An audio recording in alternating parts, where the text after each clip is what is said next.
Okay. It's good for you, fantastic. It's not good for me. Cheers! What's good? It's Wini Brentsy. Welcome back to my channel. Please make sure that you hit the subscribe button and the bell icon so that you're notified every single time that I upload content. I hope you're all doing amazingly well, just like I am. Now, today's video, 10 things that I no longer use for my hair stroke locks.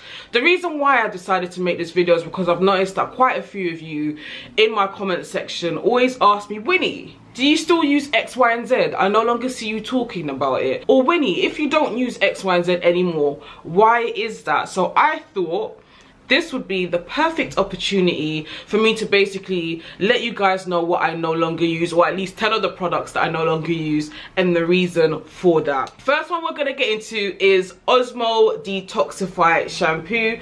It looks like this, and it contains various things such as tea tree, jojoba oil, and wheat germ. And if you've been watching my videos for a long time, at the kind of when I first started doing these lock videos, Osmo Detoxify Shampoo was one of my lock holy grails. Like, I would swear by this product to the extent where I'm pretty sure that I've left like 2 unopened bottles just chilling in Ghana for me whenever I return, so that, you know, if I need to wash my hair out there, it's there. Osmo Detoxify Shampoo is a shampoo that is known to remove buildup from your hair, and indeed I found this to be the case throughout the years that I was using it. One of the many things, or I'm gonna list a couple of things that I really loved about this shampoo, is it lathers up beautifully. And if you're somebody like me and you really appreciate shampoos that lather up, because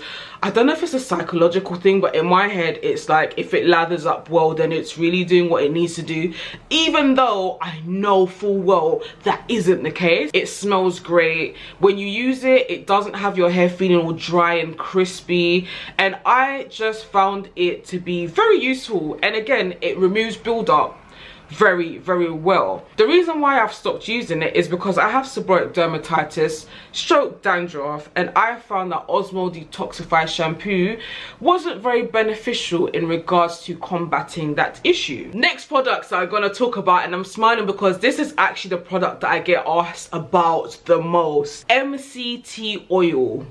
Now, what made me start using MCT oil in the first place is because I watched a video from a fellow UK British locks YouTuber like myself, and she has seborrheic dermatitis just like me, and she was explaining that MCT oil and mineral oil is very good for those of us that have seborrheic dermatitis or dandruff issues, and those of us whose scalps cannot stand oil for whatever reason.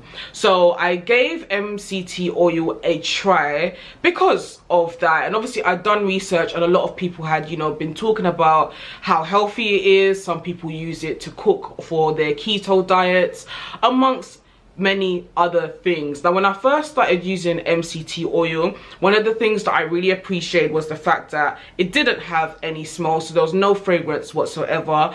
I'd obviously read about how it had been created as well, which was very beneficial to me, and it was very light in consistency, which is what I really needed at the time. So when I first started using MCT oil, my hair and my scalp appreciated it very much. And then what I found was MCT oil would then sit in my hair basically. So it just sits in your hair. It's not moisturizing your hair.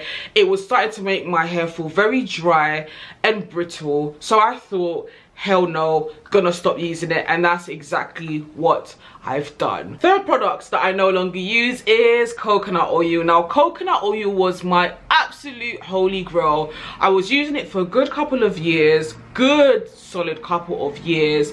I loved the smell of it. I loved how it would make my hair look. It would give it like a nice healthy glow, and overall I loved it. Like, I would use it on my scalp a couple times a week. I would use it as a hot oil treatment. I used to swear by this oil, and then out of nowhere my scalp and my hair didn't take to it anymore. So it was like I would use it to just oil my scalp, and it would just be there. It would just sit in my scalp, and on my hair it would just sit on my hair.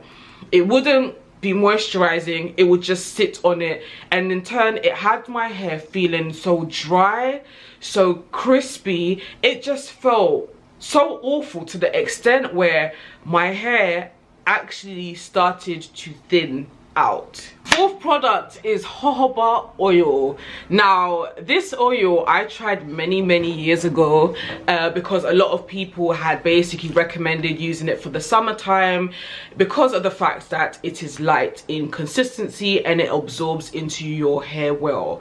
Now when I used it, I do remember that being the case. It was a very long time that I gave this a try. I do remember this being the case. It was indeed light in consistency. My hair at the time did like it, but for me I just felt like it wasn't moisturizing enough. I wouldn't go as far as to say that it gave me that dry and crispy feeling that MCT or coconut oil did, but I just found that it wasn't working for me. For me, it's more like an oil that you may basically mix with another oil, and if I'm being totally honest with you, I can't be bothered to be buying oils and mixing them together. I would rather just buy an already mixed together product just for the convenience of it all. Avocado oil.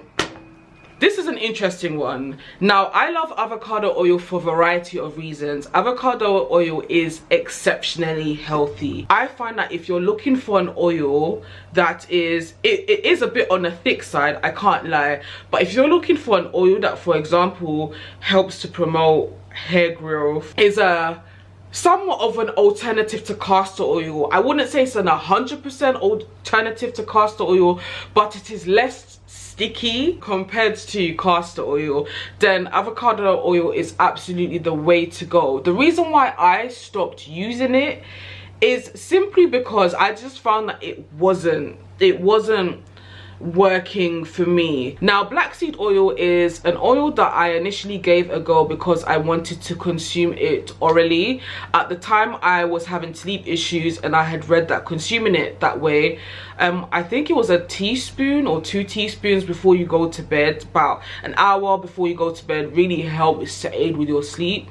So I was doing that for a while and I found that yes, indeed, black seed oil is absolutely sensational if you're having issues sleeping. And then as I started to read into it, a lot of people would swear that black seed oil was very good for, if for example, if you're experiencing dandruff issues, or if you just wanted a light hair oil that was going to be very moisturizing, amongst other things. When I gave it a go, I found that black seed oil wasn't very moisturizing for me personally. I also found that it also highly aggravated my dandruff issues. Now, I know that some of you are going to probably state in the comment section below that if you have dandruff issues, oil kind of aggravates it, and I have seen a lot of videos that say that, and you know what, I think depending on the oil there probably is some truth to that anyway. However, I don't want to go down that route of not using any oils at all for my scalp personally. Olive oil. Now, this one's actually a favorite product of mine that I no longer use. Does that even make any sense? Olive oil, I feel, has been known in the black community to be the oil that is sensational for your hair. And you know what, and I'm talking about extra virgin olive oil at that. I fully agree with that statement. However, the reason why I've stopped using olive oil, I actually couldn't tell you what the reason is. I think for me, it was just one of those products where I just used it for a bit, got tired, and was like, yeah, I'm done with it. Castor oil, I have a lot of things to say about castor oil. Now, castor oil is known for a variety of things. You know, it's known for if you want to thicken your hair, maybe you've experienced some hair loss and you want to go down that route. It's known for giving your hair a nice shine, promoting hair growth, amongst many other things. Now, firstly, I absolutely cannot stand the smell of castor oil. I hate it. The only way that I think I would be able to use castor oil is if a little bit had been used in a product and the smell of the other oils that have been used in that product obviously kind of took over the smell of castor oil. However, the reason why I no longer use castor oil, initially when I gave castor oil a try, it was just because my edges were thinning out at the time, and I was very much aware that castor oil helps to promote thick hair growth. And I found that although that is the case, and castor oil definitely helps to promote hair growth, I'm talking specifically Jamaican black castor oil at that, black castor oil I should have said, and Haitian black castor oil. Those two I found to be the best. I also found that castor oil was exceptionally thick. It's thick. It's really oily, it's really sticky. So for example, lint, dust and other crap gets attracted to your hair very easily because of its stickiness. And I found that if you've got dandruff issues, castor oil will take your dandruff issues to 100 real quick. It really aggravated my scalp a lot, and for me that's not even worth me trying to, you know, use it to get thicker hair. If it's irritating my scalp, it's making my hair super duper oily and sticky, so lint and shit gets caught up.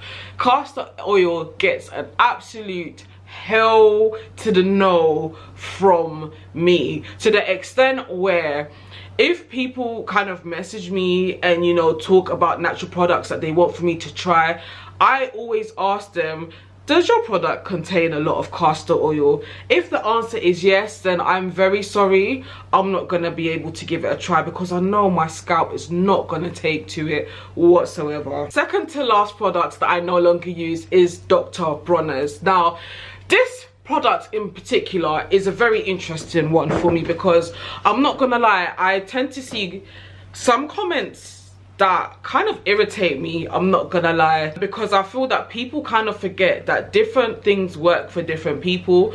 Because you swear by Dr Bronners doesn't mean that me or the next person that tries it is gonna have the same experience that you do. With Dr Bronners, I've tried it multiple times, and yeah, I have videos on here where I initially kind of did the most when I tried it, but I did keep on because people kept on saying, okay, try it like this, do it like that, you're not doing it like this. The general theme, and you can go ahead and disagree with me, you're well within your rights to do so, however, this is the hill that I'm looking to die on. People kept on talking about hard water, soft water.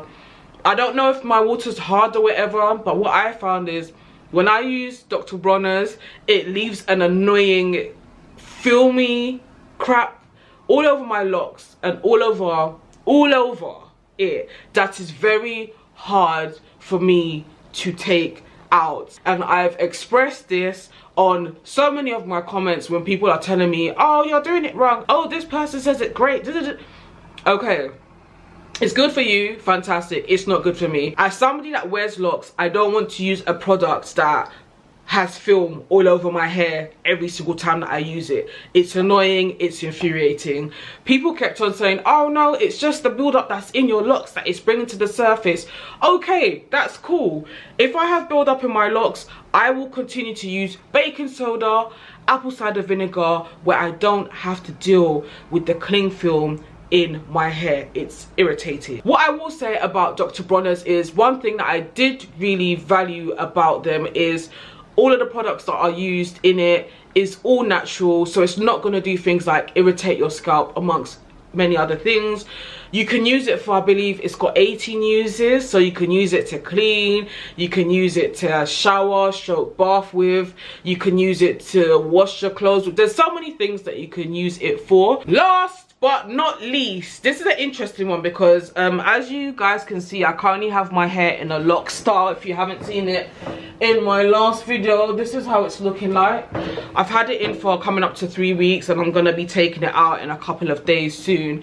Hair gels. I don't care for slicking my edges or laying my edges down, as my beautiful people from the States would say. Over here we call it slicking your edges. I don't care for it, and I found that the majority of hair gels irritate my scalp and really mess with my seborrheic dermatitis and my dandruff issues. On this occasion, when I got my locks retwisted, Butter Choc Locs, who does my hair, did use hair gel, and that's because in the past she's asked if I mind her using hair gel or would I like for her to use oils, and I was like, you know what, use the gel. Using gel to retwist my locks, I find in general it does give it a good hold, but when you have seborrheic dermatitis and dandruff issues, what happens is, one, hair gels contain harsh chemicals, harsh ingredients in it anyway. Two, it starts flaking in my hair, and so I can see like brown flakes, and then because it's irritating my scalp, I end up itching a lot. So then it's like, it's my scalp and my dandruff flakes and the hair gel flakes all mixed up together, and then it really flares up my seborrheic dermatitis, which I tend to get on the edges of my face, so I get it all round here. I've let Butter Choc Locs know that next time when I get my hair retwisted by her, I would like for her to use oils. In general, before, when I was retwisting my own locks, I was just using rose water or a little bit of vitamin E in my rose water, and I was using that to retwist.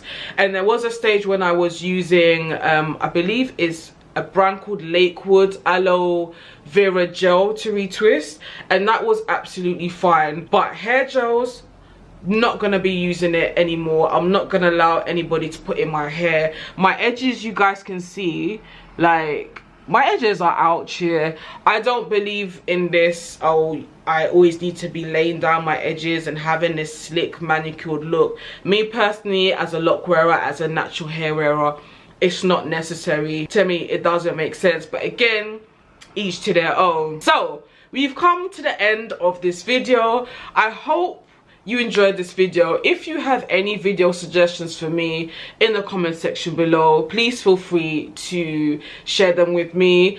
Or furthermore, I'd really love to know, what products do you no longer use in your locks, and what is the reason for that? Thank you very much for watching this video. Until my next one, take care, be good.